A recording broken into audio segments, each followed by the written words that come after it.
Hello doctor. हाँ जी, बताएं। Sir मुझे ना नी रिप्लेसमेंट से रिलेटेड बहुत सारी क्वेरीज थी, तो I just need 2 minutes. Sure, बताइए। सर सबसे पहले तो मैं जानना चाह रही थी कि नी रिप्लेसमेंट सर्जरी क्या होती है और किस कंडीशन में ये जरूरी हो जाती है। नी रिप्लेसमेंट के बारे में एक बड़ा मिथ है कि हम पूरा नी चेंज कर देंगे। ऐसा नहीं होता है। नी रिप्लेसमेंट सिर्फ एक सरफेसिंग है। ये आपका नी का जो खराब सरफेस है उस पे एक नया सरफेस लगाया जाता है, दोनों तरफ, फीमर साइड पे भी और टिबिया साइड पे भी। उसके बाद एक इंसर्ट डाला जाता है just to create the space. हम उसको बैलेंस क्रिएट करके, इक्वल करके एक इंसर्ट डालते हैं just to keep that space which जो नॉर्मली कम हो जाती है। तो this is knee replacement. It's a very simple procedure. Sir patient को कैसे पता चले कि उन्हें नी रिप्लेसमेंट की जरूरत है? जब एक पेशेंट की normal activities of daily living, मतलब कि नॉर्मल चलना, मॉल तक जाना, नॉर्मल स्टेयर्स चढ़ना, अगर बेसिक एक्टिविटीज में ही प्रॉब्लम आनी शुरू हो जाए, आपको हर रोज पेन किलर की जरूरत पड़े अपना नॉर्मल डे निकालने के लिए, तो दैट मीन्स कि अब वो टाइम आ गया है कि हम नी रिप्लेसमेंट को कंसिडर करें। सर टोटल नी रिप्लेसमेंट और पार्शियल नी रिप्लेसमेंट में क्या डिफरेंस होता है? टोटल नी रिप्लेसमेंट आपका इस तरह से होता है कि जब पूरा नी खराब होता है तो टोटल नी रिप्लेसमेंट करते हैं। नी में नॉर्मली 3 अलग अलग कंपार्टमेंट्स होते हैं। तो अगर आर्थराइटिस तीनों कंपार्टमेंट्स में है तो पूरा नी रिप्लेसमेंट होगा। अगर आर्थराइटिस अभी शुरुआती स्टेज पे है, इररिस्पेक्टिव ऑफ द एज, कि तुम्हारा एक ही अगर कंपार्टमेंट इन्वॉल्व हुआ है, तो हम पार्शियल नी रिप्लेसमेंट कर सकते हैं। सर्जरी कितना टाइम लेती है सर? हॉस्पिटल स्टे कितना होता है, इसके बारे में भी थोड़ा बताएं। Surgery normally can very from 30 minutes to about 60 minutes. This is the usual time. और hospital stay can be about 5 to 6 days for a knee replacement.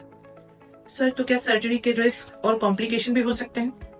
देखिए, कोई भी सर्जरी विदाउट कॉम्प्लिकेशन नहीं बोल सकते। हर एक सर्जरी में एक थ्योरेटिकल रिस्क होता है, पर आजकल के मॉडर्न टेक्निक के साथ जो रिस्क बेनिफिट रेशियो है वो बहुत अच्छा है, विच मीन्स कि बेनिफिट होने का चांस आपको 98% है। कॉम्प्लिकेशन का रिस्क मे बी 1 or 2% है। तो the odds are heavily stacked in favour for surgery, कि सर्जरी के रिजल्ट्स हमेशा बेटर आते हैं। सर सर्जरी के बाद रिकवरी कितना टाइम लेती है? मैम, सर्जरी के बाद recovery can take up to 3 weeks। Normally 3 weeks पे most of our patients are able to walk without any support. They are able to walk with freely without pain. Sir physiotherapy इसमें कितना important role कर पाती है? Physiotherapy का एक important role है, mainly to get our movements back. कोई भी सर्जरी अगर जॉइंट पे होगी तो उसे स्टिफनेस आने का रिस्क होता है। फिजियोथेरेपिस्ट का मेन रोल होता है कि आपकी रेंज ऑफ मूवमेंट पे वर्क करे और स्ट्रेंथ पे वर्क करे, ताकि आपका फंक्शन अच्छा रिस्टोर हो सके। सर मॉडर्न टेक्नोलॉजी जैसे कि robotic knee replacement traditional surgery से कैसे बेटर है? रोबोटिक नी रिप्लेसमेंट का फायदा यह है कि उससे हमारी एक्यूरेसी इंप्रूव होती है। एक्यूरेसी मतलब कि हमारा साइजिंग, हमारा रिसेक्शन एंगल, हमारा रिसेक्शन डेप्थ, मतलब कि हम क्या इम्प्लांट साइज यूज कर रहे हैं, क्या हम उसमें कितना कट कर रहे हैं और हम उसमें किस एंगल पे कट कर रहे हैं। ये सब parameters are important for the long term survivorship of the implant. जितना हमारा इम्प्लांट अच्छे से अलाइंड होगा बॉडी एक्सिस से, उतना लंबा चलेगा। तो रोबोटिक का मेन फायदा हमें लॉन्ग टर्म में दिखता है in terms of getting the maximum life out of our implants. और शॉर्ट टर्म में when we are able to give a good balance to the knee, हमारा नी वेल बैलेंस्ड है, दोनों गैप्स इक्वल हैं, तो वो बहुत अच्छा फील देता है, बहुत पेनलेस होता है।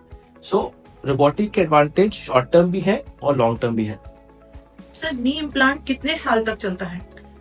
As per evidence, knee implant can last up to 25 to 30 years।